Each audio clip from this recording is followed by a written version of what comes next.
Hello दोस्तों, मैं हूं दिनेश के वोरा। आप सबका स्वागत है न्यूज़ टाइम के ऊपर। टॉक शोज की श्रृंखला में हम ज्वलंत मुद्दों को उठाते हैं, बातचीत करते हैं विद्वानों से, डोमेन एक्सपर्ट से। और जो मुद्दा आज पूरे भारत के अंदर नहीं, पूरी दुनिया के अंदर छाया हुआ है, वो मुद्दा है कुछ ऐसे वक्तव्यों का, कुछ ऐसे स्टेटमेंट्स का जो हमारे राष्ट्रपिता के विरुद्ध आए हैं। जो बात कभी सपने में सोची भी नहीं जा सकती थी, वो आज सामने घटित होती हम लोग देख रहे हैं कि एक वर्ग ऐसा भी पैदा हो जाएगा जो राष्ट्रपिता के ऊपर, उनके विचारों पर, उनकी विचारधारा पर सवाल उठाएगा। सवाल ही नहीं उठाएगा, ऐसे ऐसे कटाक्ष करेगा कि जिससे जो एक आम हिंदुस्तानी है उसकी आत्मा भी लहूलुहान हो जाती है। और जब उसे एक ऐसा व्यक्ति बताया जाता है कि वो अंग्रेजों से भीख मांगता है आज़ादी की, या सत्ता का भूखा है, या लालची है, या उसने भगत सिंह के संदर्भ में कुछ जो बातें कही हैं, तो दिल रोता है। एक तरह से हमारी आत्मा भी चीत्कार करती है कि ये कैसा भारत है, कौन सा भारत है जिसके अंदर आज राष्ट्रपिता को ये सुनने को मिल रहा है। आज उनकी आत्मा ऊपर बैठ के भी चित्कार कर रही होगी। और कुछ लोग तो ये भी कह रहे हैं, जिनकी किताबें अभी आई हैं, कि शायद इस देश में महात्मा गांधी राष्ट्रपिता होने के लिए अकेले काफी नहीं, और भी बहुत सारे हो सकते थे। तो एक अपमानजनक बातों की एक श्रृंखला चल रही है। इसी के ऊपर बात करने के लिए आज हमारे साथ मौजूद हैं श्री विनोद अग्निहोत्री जी। सर प्रणाम, स्वागत है। श्री विनोद अग्निहोत्री जी पत्रकारिता की दुनिया का एक स्तंभ है। अमर उजाला के कंसल्टिंग एडिटर हैं आजकल, और शायद इतना लंबा चौड़ा अनुभव है पत्रकारिता का और आम राजनीतिक लाइफ या सामाजिक लाइफ का, कि जिसको मैं शब्दों में व्यक्त नहीं कर सकता हूं। विनोद जी, कल तो दिल बहुत रोया, और कई दिनों से दिल बहुत रो रहा है। बल्कि एक प्रोग्राम किया, उस पर तो देखा जाए तो बहुत सारे कमेंट्स भी आए हैं, लोगों ने अपनी बातें भी कही हैं। ये कहाँ जा रहे हैं हम सर? मैं दिनेश जी शुरू करूंगा अपनी बात। ईसा मसीह को जब सूली पर चढ़ाया जा रहा था जी तो उनका जो अंतिम वाक्य था, जो हम लोगों ने पढ़ा है बचपन में, जी कि हे प्रभु इन्हें क्षमा करना, ये नहीं जानती क्या कर रहे हैं। जी तो गांधी जी भी जो है, उन्होंने नाथूराम गोडसे को भी क्षमा करने के लिए कहा था, हे राम कहने के बाद। और मतलब जो है, गांधी जब जीवित थे इस धरती पर, जिनके बारे में इस 19वीं 20वीं सदी के सबसे महान वैज्ञानिक अल्बर्ट आइंस्टीन ने कहा था जी कि आने वाली पीढ़ियां शायद ही ये विश्वास कर पाए कि गांधी जैसा हाड़ मास का पुतला इस धरती पर हुआ था। जी जी वो गांधी जिनसे प्रेरणा लेकर नेल्सन मंडेला दक्षिण अफ्रीका में रंगभेद की लड़ाई लड़ते हैं और जीतते हैं। जी वो गांधी जिनसे प्रेरणा लेकर मार्टिन लूथर किंग जूनियर जो है अश्वेतों की लड़ाई लड़ते हैं अमेरिका में। वो गांधी जिनकी प्रेरणा स्रोत जो बराक ओबामा, जो पहले अश्वेत राष्ट्रपति अमेरिका के हैं, जिनके प्रेरणा स्रोत गांधी हैं। वो गांधी जो दुनिया में, दिनेश जी आप भी बहुत घूमे होंगे, मैं भी कई देशों में गया हूं। दुनिया में एकमात्र अकेले महापुरुष महात्मा गांधी हैं जिनके नाम पर दुनिया के हर बड़े शहर में कुछ न कुछ जरूर है। जी जी कहीं कोई मूर्ति लगी होगी, कहीं कोई पार्क होगा, किसी लाइब्रेरी में कोई कोना होगा, किसी सड़क का नाम होगा, कोई गली उनके नाम पर होगी, किसी यूनिवर्सिटी में, विश्वविद्यालय में कोई चेयर होगी। मतलब कुछ न कुछ गांधी के नाम पर कहीं ना कहीं जरूर होगा। छोटी सी कहीं मूर्ति ही लगी होगी जी हर शहर में लगभग। ये गौरव किसी और देश के महापुरुष को हासिल नहीं है। बिल्कुल बिल्कुल। ये मैं सारी बातें बता रहा हूं कि दुनिया का कोई भी राष्ट्राध्यक्ष भारत आता है तो उसके कार्यक्रम में राजघाट जाना लगभग अनिवार्य होता है। कोई बंदिश नहीं है, अगर कोई राजघाट न जाए तो ऐसा कोई प्रोटोकॉल नहीं है कि जाना जरूरी है। लेकिन आमतौर पर जितने भी राष्ट्राध्यक्ष आते हैं वो तय करके आते हैं हमें राजघाट जरूर जाना है। जी। उस गांधी को जिसको दुनिया मानती है, मैं वियतनाम गया था कई साल पहले जी। तो वहां मैं वियतनाम में ये प्रसंग इसलिए बता रहा हूं ताकि उसके बाद गांधी पर तो थोड़ी बात करेंगे ही हम। तो मैं जी। जब वियतनाम गया तो वहाँ एक ऑर्फन स्कूल है, अनाथ बच्चों का एक आश्रम है, और जो वियतनाम युद्ध के दौरान जो सैनिक मारे गए, उनके जो बच्चे अनाथ हो गए थे, उनके लिए खोला गया था। जी। और ये भी दिलचस्प बात है कि उसका नाम है बिरला ऑर्फन होम। तो मुझे लगा कि बिरला जी ने खुलवाया होगा। तो जब मैं वहां गया, राष्ट्रपति प्रतिभा पाटिल जी के साथ हम लोग गए थे, तो वहां बाकायदा बिरला भवन था, बिरला अनाथ आश्रम था। उसमें एक लगी हुई थी वो पर्ची, वो जो वो क्या कहते हैं, नोटिस बोर्ड पे जो परिचय था वो लिखा जी। होता। तो उसमें लिखा था कि घनश्याम दास बिरला जी कभी वियतनाम जब युद्ध चल रहा था तो आए थे, और उन्होंने घोषणा की थी कि वो युद्ध में मारे गए सैनिकों के बच्चों के लिए कोई अनाथ आश्रम बनाएंगे। लेकिन फिर वो लौट के गए नहीं। लेकिन उनके इस कथन के सम्मान में, और ये कहते हुए कि ये महात्मा गांधी के देश से आए हुए सज्जन हैं, हनोई के प्रशासन ने वो अनाथ आश्रम बनाया और उसका नाम बिरला आश्रम रख दिया, जी।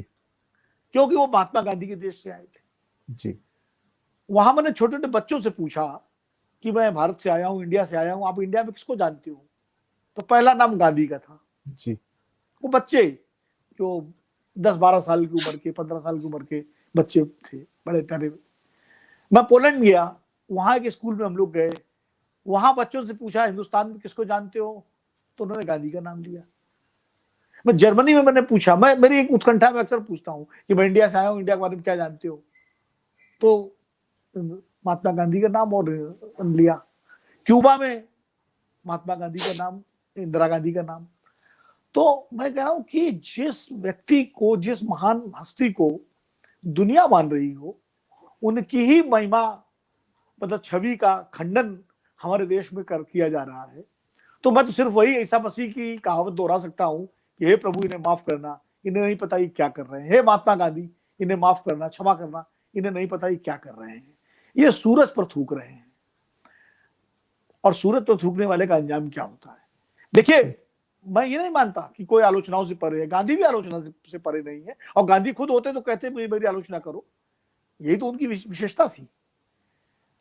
दुनिया में जिनको ईश्वर माना गया है उन पर सवाल उठे हैं, तो आलोचना करिए महात्मा गांधी की, कोई बात नहीं है, हम स्वागत करेंगे। लेकिन आलोचना आलोचना की तरह होनी चाहिए। उनके विचारों से आप सहमत हैं, उनकी वैचारिक आलोचना करिए, उन पर तर्क करिए, उन पर बहस करिए, विमर्श करिए, शास्त्रार्थ करिए, लेकिन गांधी का अपमान मत कीजिए। अपमान तो वैसे प्रकृति की किसी भी कृति का नहीं करना चाहिए। महात्मा गांधी तो महात्मा गांधी थे।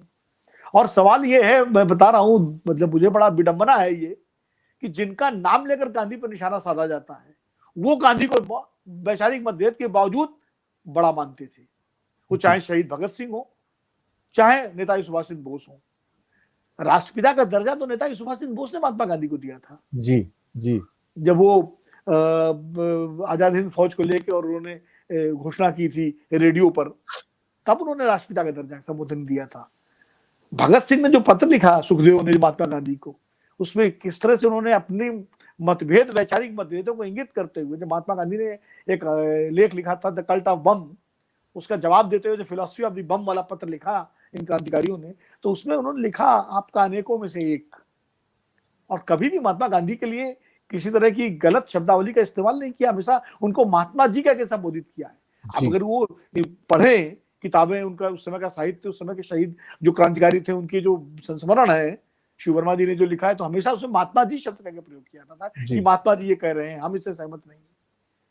तो जो जिनका नाम लेकर के आप गांधी जी पर निशाना लगा रहे हो, बड़ी आलोचना होती है कि सब महात्मा गांधी ने वो भगत सिंह की फांसी बचा सकते थे, नहीं बचाई। लोगों को तथ्य ही नहीं पता है। जी, महात्मा गांधी ने इस पर बहुत चिंतन किया था और इस पर बाकायदा चर्चा की थी। और उसके बाद चूंकि ये तय था कि अंग्रेज जो है अगर भगत सिंह को माफ करते तो सावरकर की तरह वो माफी मंगवाते उनसे, और भगत सिंह माफी मांगने को तैयार नहीं थे, और गांधी भी नहीं चाहते थे भगत सिंह जैसा क्रांतिकारी माफी मांगे। तो उस परिस्थिति को देखते हुए वो सारा प्रसंग है। और भगत सिंह के पास तो कई लोग गए थे कि आप माफी मांग लीजिए, आप क्षमा मांग लीजिए, उन्होंने मना कर दिया था कि मैं इसलिए थोड़ी आया हूं। तो सवाल ये है कि जो है ये जो क्षमा याचना, गांधी की आलोचना, मैं आपको बताता हूँ दिनेश जी, मैं स्वयं मैं अपना प्रसंग बताता हूँ, उसके बाद आपको कुछ सवाल पूछना जरूर पूछेगा, वरना ये बहस एकांगी हो जाएगी। मैं स्वयं इंटरमीडिएट तक गांधी जी का बड़ा विरोधी था वैचारिक रूप से, क्योंकि मेरा जो उस वक्त वामपंथी मित्रों के साथ ज्यादा उठना बैठना था और मैं मार्क्सवाद वगैरह काफी पढ़ रहा था, तो मुझे बड़ा आकर्षित करता था उस उम्र में, जो है सबसे ज्यादा आकर्षित करता, तो मैं गांधी की आलोचना करता था। और यही बिंदु थे कि भगत सिंह की माफी, उन्होंने फांसी नहीं रुकवाई, सुभाष चंद्र बोस को देश छोड़ना पड़ा उनकी वजह से, और मतलब यही सब जो कोई दार्शनिक वैचारिक आधार न होकर के इस तरह की चीजें। तो मैं बीए में जब पढ़ रहा था तो हमारे यहाँ एक कानपुर विश्वविद्यालय में एक बीए में मॉडर्न पॉलिटिकल थॉट्स करके एक पेपर होता था, उसकी पढ़ाई हो रही थी। तो मेरे जो पॉलिटिकल साइंस के प्रोफेसर थे डॉक्टर आर के गुप्ता, वो गांधीवादी थे, तो गांधी विचार, गांधीयन थॉट्स पढ़ा रहे थे। तो मैं खड़ा होकर उनसे बार बार क्वेश्चन कर रहा था, बार बार सवाल कर रहा था। तो उन्होंने 2-3 बार मेरे सवालों का जवाब दिया। फिर जब वो क्लास खत्म हुई तो मुझे बुलाया, कहा मेरे रूम में आके मुझसे मिलो। मैं गया, मुझे थोड़ा सा डर लगा कि मैं बीए पार्ट 1 में था, कि पता इंटर पास करके आया था, पता नहीं ये नाराज हो गए क्या होगा। वो बड़े प्यार से मुझे बिठाया, बोले तुम गांधी के बड़े विरोधी हो? मैंने कहा। बोले क्यों? मैंने वही गाने गिराने शुरू कर दिए। बोले तुमने गांधी को पढ़ा है? मैंने कहा हाँ पढ़ा है। बोले क्या पढ़ा है? हमने कहा हंसराज रबरी की किताब पढ़ी, गांधी बेनकाब, और इसी तरह 2-3 किताबें इक्का दुक्का मैंने और जो वामपंथी लेखकों ने लिखी थी गांधी जी को लेकर के, तो मैं पढ़ी। तो बोले नहीं नहीं, बोले ये दूसरों ने लिखा है वो पढ़ा, तुम गांधी को पढ़ो, उसके बाद गांधी की आलोचना करो। किसी की भी आलोचना करनी है, किसी का भी मूल्यांकन करना है, तो उसका लिखा हुआ पढ़ो, उसको जानो समझो, तब मूल्यांकन करो। और तुम आलोचना करो, मुझे कोई आपत्ति नहीं, लेकिन गांधी को पढ़ के गांधी की आलोचना करो, तब ज्यादा बेहतर आलोचना कर पाओगे। मैंने कहा मैं क्या पढ़ूं, गांधी जी ने तो बहुत लिखा है। तो बोले तुम मेरे सत्य के प्रयोग, जो उनकी बायोग्राफी है, कथा है, वो पढ़ो सबसे पहले, उसके बाद फिर तुम्हारी जैसी इच्छा हो। मैं तुरंत साइकिल से, कानपुर में हमारे एक करंट बुक डिपो करके किताबों की दुकान है, वहां इस तरह की किताबें मिलती थी वैचारिक, और मैं गया और वहां से मैंने किताब खरीदी, और दिनेश जी मैं वो किताब को पढ़ गया जी। किताब पढ़ने के बाद मेरी गांधी जी के बारे में धारणा बदल गई, और मुझे लगा कि ये व्यक्ति तो मतलब, जो व्यक्ति, अब हम आलोचना की बात करें, जो व्यक्ति खुद उसमें लिख रहा है कि जब उनके पिताजी अंतिम सांस ले रहे थे तो वो क्या कर रहे थे, अपनी पत्नी के साथ कहाँ थे, वो कैसे उन्होंने शराब पी, कैसे उन्होंने मांस खाया, वो जो लोग छिपाते हैं जो चीजें अपने सार्वजनिक जीवन में, गांधी उनको खोल कर रख रहे थे। इतनी ईमानदारी से कौन लिख सकता है अपने बारे में? दक्षिण अफ्रीका में डरबन में ट्रेन में बहुत लोग धक्का दे के गिराए गए होंगे गांधी जी से पहले दर्जे के डब्बे से हटाए गए होंगे, और लोग तरह से अपमानित किए गए होंगे। वो कोई और भी होता तो कोट झाड़ के चल देता, गांधी तो वहीं से गांधी बन गए, और उन्होंने दक्षिण अफ्रीका से लड़ाई शुरू कर दी। तो ऐसे व्यक्ति को आप खाली इसलिए आलोचना करें कि गांधी जी ने जो है भगत सिंह की फांसी पे कोई बात नहीं की लॉर्ड इरविन से, या सुभाष चंद्र बोस को देश छोड़ के जाना पड़ा गांधी जी से, या वो उन्होंने पाकिस्तान बनने पर पाकिस्तान के लिए जो है धनराशि कम देने की बात की थी, या उन्होंने पूरी पाकिस्तान का गलियारा देने की बात की थी। इन बातों पर आप, ये तो वैसे ही हो गया जैसे बच्चे खेलते हैं ना, तो मेरी ट्रॉफी वो ले गया इसलिए मैं उसके खिलाफ हूँ, मेरा डंडा वो उठा ले गया। अरे गांधी को पढ़ो, गांधी के विचार पर, गांधी से बहस करो, बात करो, गांधी से मुखातिब हो, तब उसके बाद गांधी की आलोचना करो। गांधी, मैं लोहिया जो थे अपने को कुजात गांधीवादी कहते थे। कई बार उन्होंने कई मुद्दों पर गांधी से सहमति जाहिर की है, लेकिन बहुत सारे लोग, EMS नमूदरीपाद, तमाम सारे वामपंथी, तो गांधी, मैं आपको बड़ी दिलचस्प बात बताऊंगा। पहले अगर आप कुछ सवाल हो तो आप अगर करना चाहें तो करें, ताकि फिर ये मोनोलॉग ही हो जाएगा। आपकी दिलचस्प बात के अंदर 1-2 दिलचस्प बातें मैं जोड़ देना चाहता हूं। और गांधी चैपलिन से मिलने गए थे जी। शायद ये इंसिडेंट आपको भी ज्ञात होगा, और दर्शकों की जानकारी के लिए बता दूं तो छोटा सा घर था, तो उनको बड़ा हीन सा लग रहा था कि इस छोटे से घर में गांधी मुझसे मिलने आए हैं, और वो अपने कुछ अनुयायियों के साथ भी थे।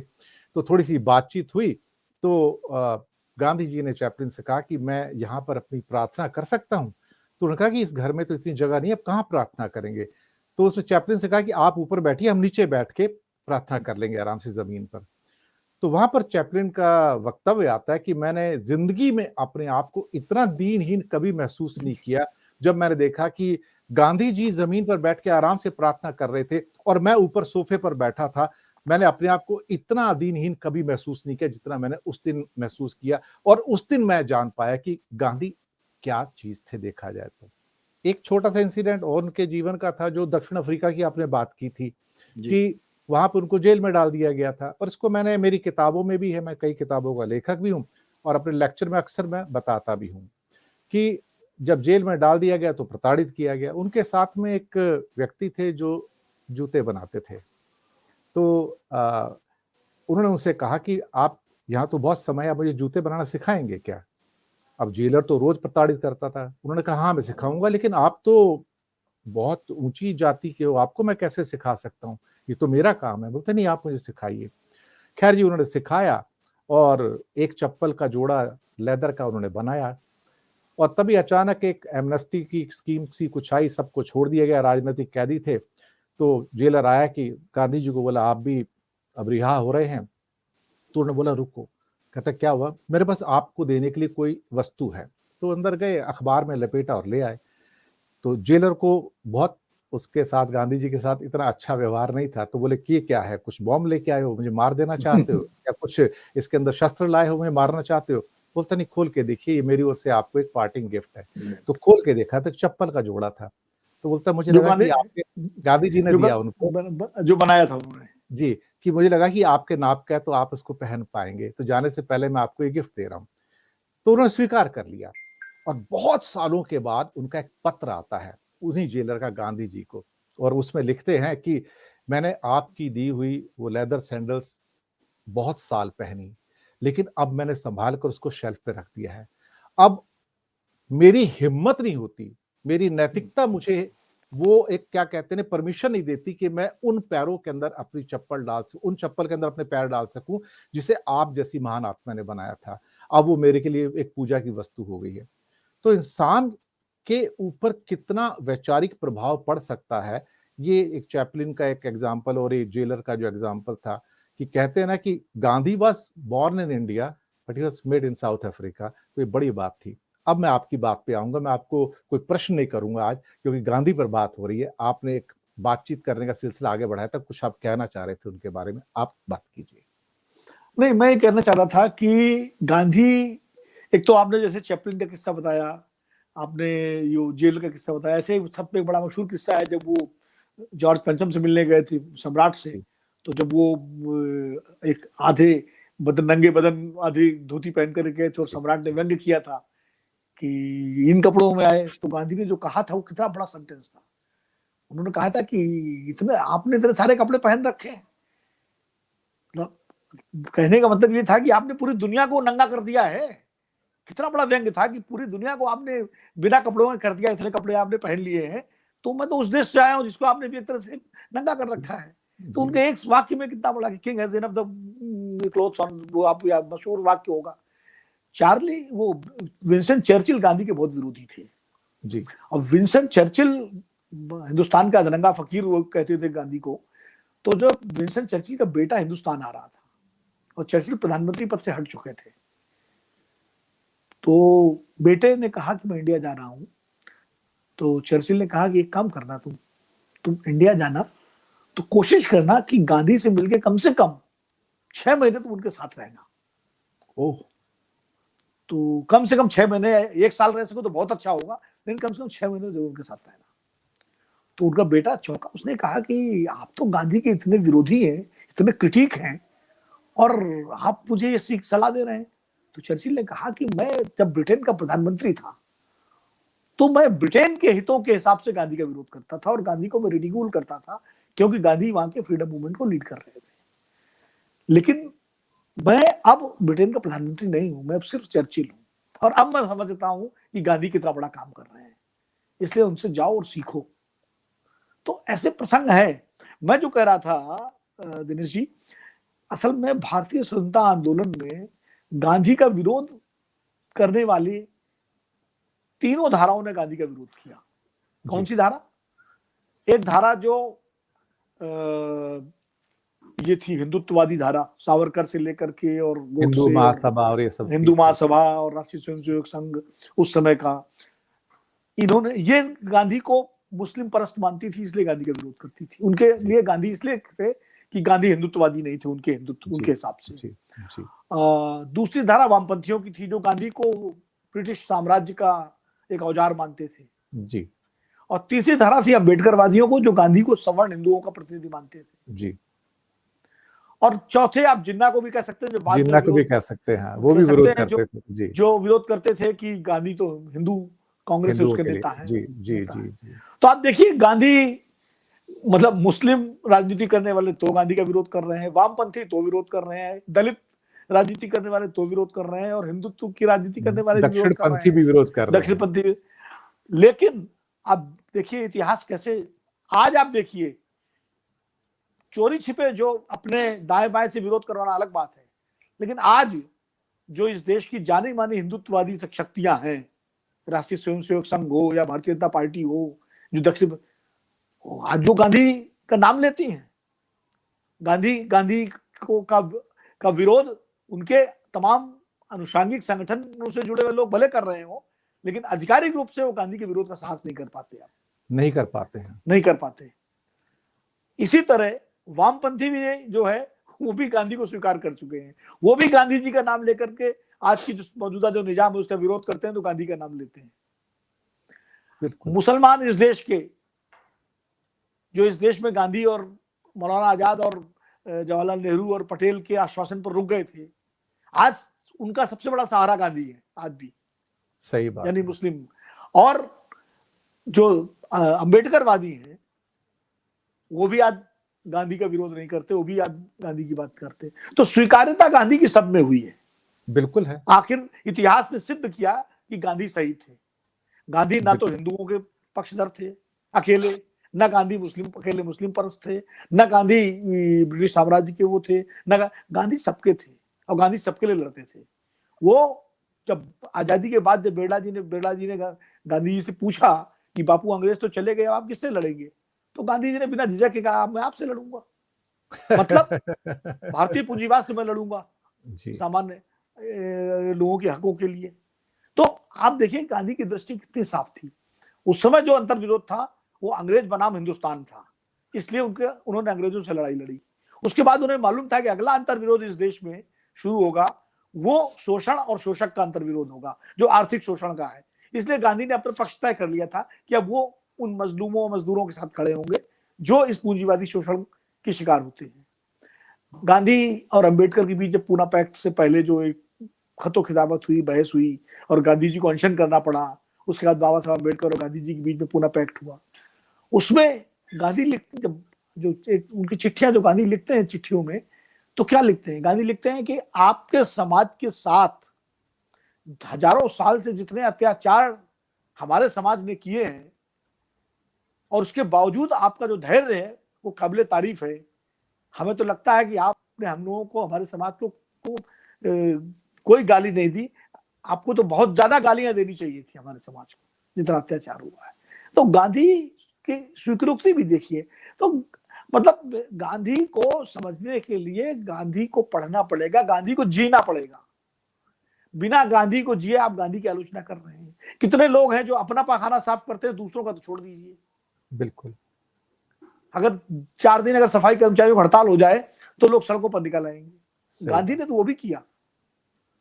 गांधी तो मेरे लिए, मैं तो गांधी को नीलकंठ मानता हूं, जो हलाहल पिए हैं, हलाहल पीते हुए और वो गए इस संसार से।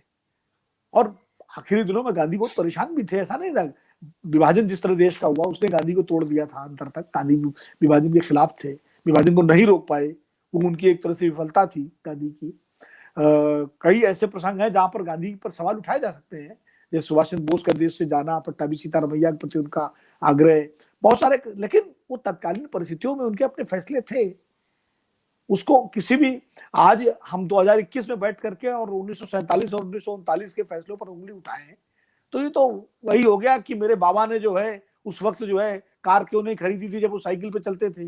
अरे भाई, जब कार होती तो खरीदते, या कार खरीद पाने की स्थिति होती तब खरीदते। लेकिन हम, बाबा ने कार नहीं खरीदी, हमको कार पे चलते हैं, तो बाबा निकम्मे थे। तो ये तो उस तरह की धारणा हो गई ना कि गांधी ने तब ऐसा क्यों नहीं किया था। अरे तब गांधी जो थे, जिस समय भारत की जो स्थितियां थी, बहुत सारे लोग बड़ी बहादुरी की बात करते हैं टेलीविजन चैनलों पे आकर के कि बंदूक से, इससे उससे। अरे भाई, 1857 की लड़ाई बंदूक से ही लड़ी गई थी अंग्रेजों से, और उसका हश्र क्या हुआ था। तो गांधी ने गांधी 1869 में पैदा होते हैं और 1857 की स्मृतियां जो है बचपन में गांधी के पूरे उसमें स्मृति पटल पर अंकित थी। 1857 के बाद जो दमन हुआ है वो तो चलता रहा है ना। बिल्कुल। तो वो सब गांधी ने देखा था। तो गांधी जानते थे, देखिए अहिंसा में उनका दृढ़ विश्वास था। अहिंसा और सत्याग्रह उनका एक दार्शनिक और सैद्धांतिक आग्रह था। लेकिन उसके पीछे आप एक रणनीति भी देख सकते हैं कि वो जानते थे कि दुनिया का सबसे बड़ा साम्राज्य जो है, अगर इससे हम हथियारबंद लड़ाई शुरू करेंगे तो इसको हमारे दमन का मौका मिल जाएगा और जो क्रूर दमन का मौका मिल जाएगा और फिर हमारे साथ लोग नहीं खड़े होंगे। इसीलिए जब सत्याग्रह करते हुए हजारों लोग सड़क पर निकलते थे और पुलिस लाठियां भांजती थी तो विश्व जनमत हमारे साथ होता था। बिल्कुल आपने सही कहा है। देखिए जलियांवाला बाग का जो हत्याकांड हुआ वो तो सब अहिंसक सत्याग्रही थे जिन पर गोलियां चलाई गई। बिल्कुल बिल्कुल। आज तक जो है दुनिया माफ नहीं करती उसके लिए अंग्रेजों को। तो अहिंसा कोई कायरता नहीं है, खड़े होकर के लाठी खाते रहना उससे ये बहुत बड़ी वीरता है कि आप अपने प्रतिकार को अंदर। सही कहा। एक गाल पे थप्पड़ खाने के बाद दूसरा गाल सामने करना भीख मांगना नहीं है, जो कुछ लोग मांगना नहीं है। और ये एक प्रतीक की बात थी कि एक गाल पे थप्पड़ मारे दूसरा गाल आए। करने का मतलब ये था कि अगर कोई आप पर हिंसा कर रहा है तो आप प्रतिहिंसा मत करिए, उसका अहिंसा से जवाब दीजिए। इसका आशय ये था। यही तो ईसा मसीह ने कहा, यही तो बुद्ध ने कहा, यही तो महावीर ने कहा, वही गांधी ने कहा। गांधी कहते थे अहिंसा और सत्याग्रह के सिद्धांत कोई मेरे मौलिक सिद्धांत नहीं है, ये उतने ही पुराने हैं जितने की पर्वत, नदियां, पहाड़। ये तो हमारे मनुष्य के जीवन मूल्य हैं जिनको मैं एक तरह से स्थापित कर रहा हूं। और गांधी इसमें विश्वास करते थे कि मनुष्य जो है निरंतर उसकी आध्यात्मिक और आत्मिक चेतना विकसित हो रही है। वो पहले बर्बर अवस्था में था, बर्बर अवस्था से आगे बढ़ रहा है। तो इसलिए मनुष्य की चेतना पर गांधी को अटूट विश्वास था और इसीलिए उस चेतना को जगा करके वो सामाजिक परिवर्तन की बात करते थे। और गांधी एक तरह से, मतलब मैं दार्शनिक रूप से कह रहा हूं, अराजकतावादी थे। अराजकतावादी का मतलब वो अराजकता लॉलेसनेस की बात नहीं कर रहा हूं, एक सैद्धांतिक जो अराजकतावाद है, जो राज्य की सत्ता को भी एक समय के बाद मानता है कि इसकी भी कोई आवश्यकता नहीं है। जो कार्ल मार्क्स का एक यूटोपियन जो कम्युनिज्म है कि जब जिसमें स्टेटलेस सोसाइटी होगी, वही गांधी भी राज्यविहीन और वर्गविहीन समाज को मनुष्यता का लक्ष्य मानते थे। फर्क यह है कि मार्क्स उसको वर्ग संघर्ष और वर्ग क्रांति से उसकी स्थापना की बात करते थे। गांधी उसको वर्ग सहयोग और मनुष्य की आध्यात्मिक चेतना विकसित करने से करके उसको उस तरफ बढ़ना चाहते थे। इसीलिए गांधी की दृष्टि वैश्विक थी। गांधी जो आज का जो राष्ट्रवाद है, मौजूदा जो राष्ट्रवाद है दुनिया में, जो राष्ट्रों की सीमाओं तक बंध गया है, गांधी उससे ऊपर थे। गांधी भारतीय थे, भारत की स्वतंत्रता उनके लिए प्रथम थी, लेकिन गांधी किसी देश के खिलाफ नहीं थे। गांधी जो है, जो भारत की मूल प्रकृति रही है कि हम किसी देश के खिलाफ नहीं। हमारा जो राष्ट्रवाद है वो हमारा वसुधैव कुटुंबकम वाला राष्ट्रवाद है जो पूरी दुनिया को एक राष्ट्र और एक परिवार समझता है। गांधी उस धारणा के थे।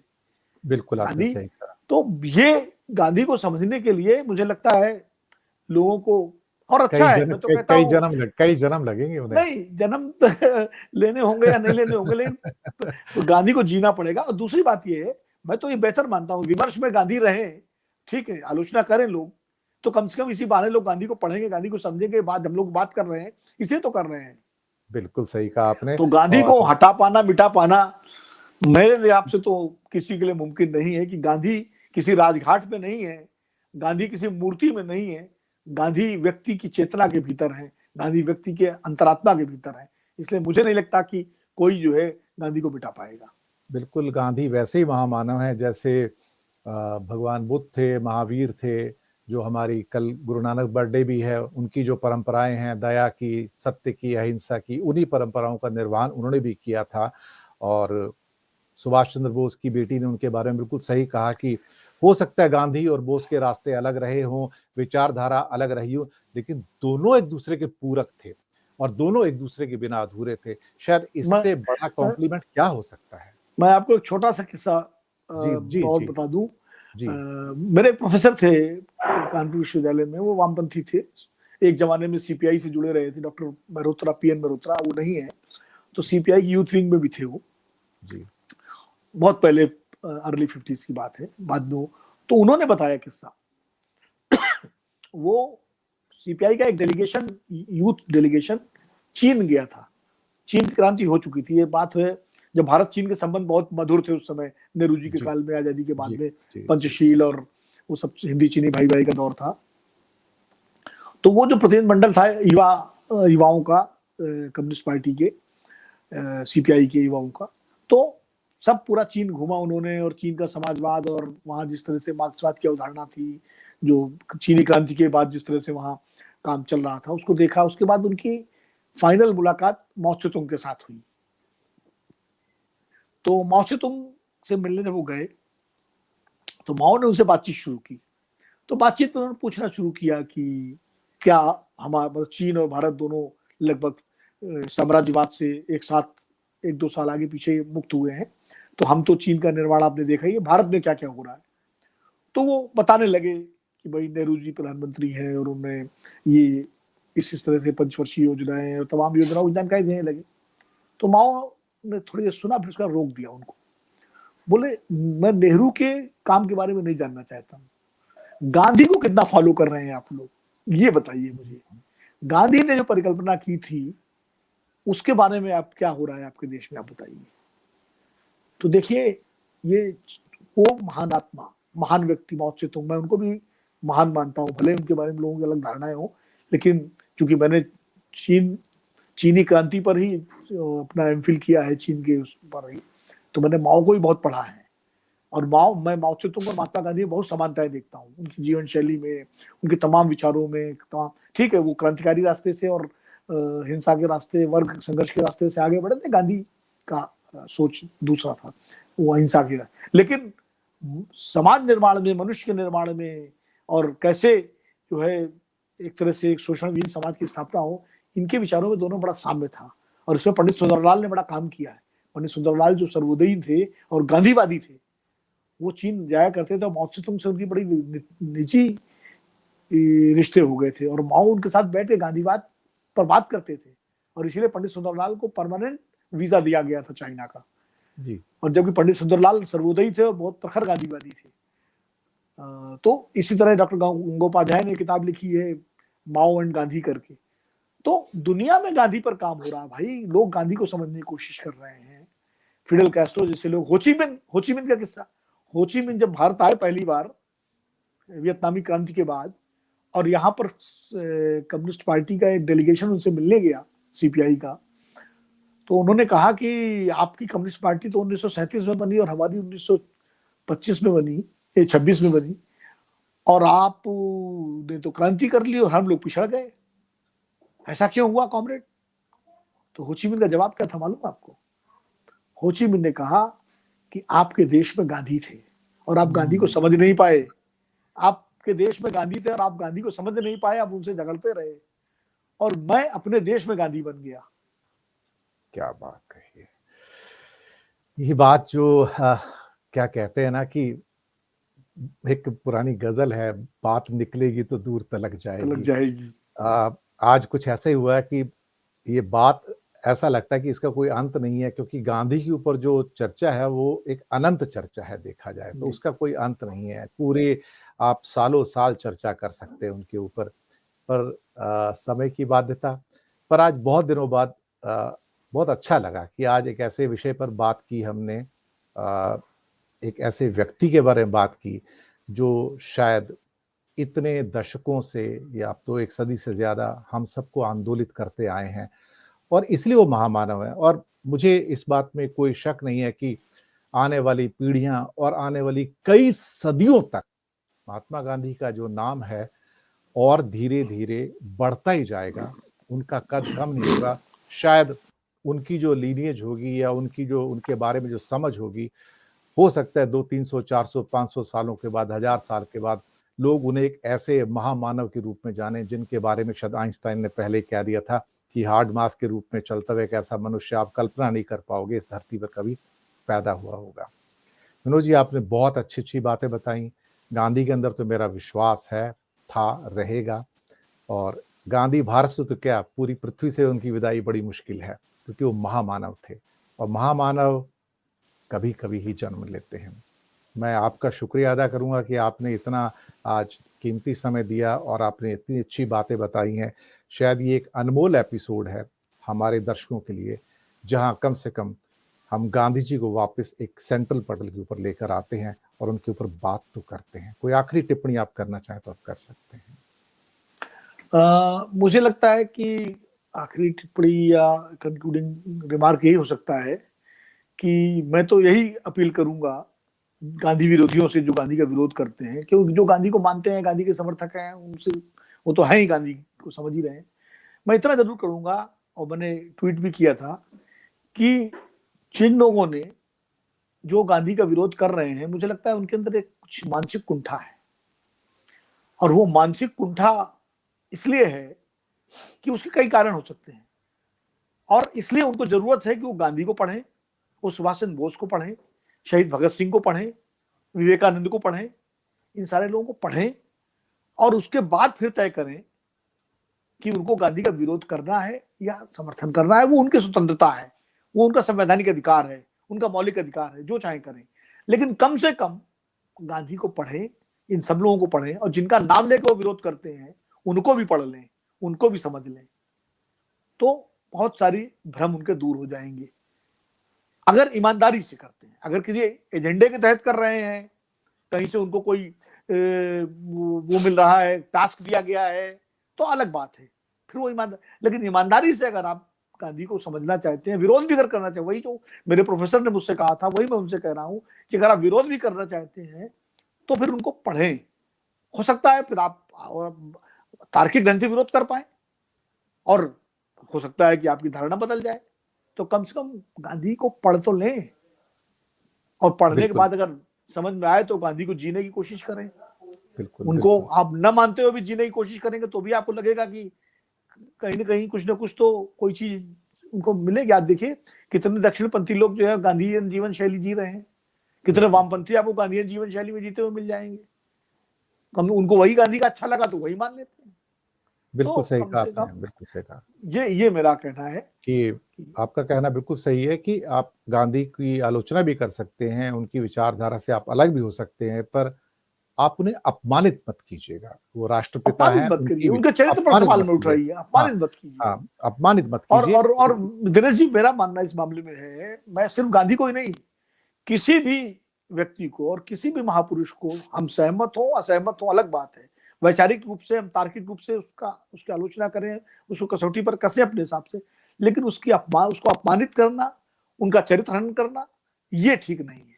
ये बिल्कुल किसी का सही भी हो, कहा, किसी का बिल्कुल भी हो, सही, मतलब बिल्कुल आपने जिसको सही हम ना कहा। भी मानते हो उसके लिए भी, कि हम उसके विचार पर हम वैचारिक तर्क दें, लेकिन कोई चरित्र के हनन करें या उनको अपमानित करें या उनके बारे में असभ्य भाषा का प्रयोग करें, वो उचित नहीं है।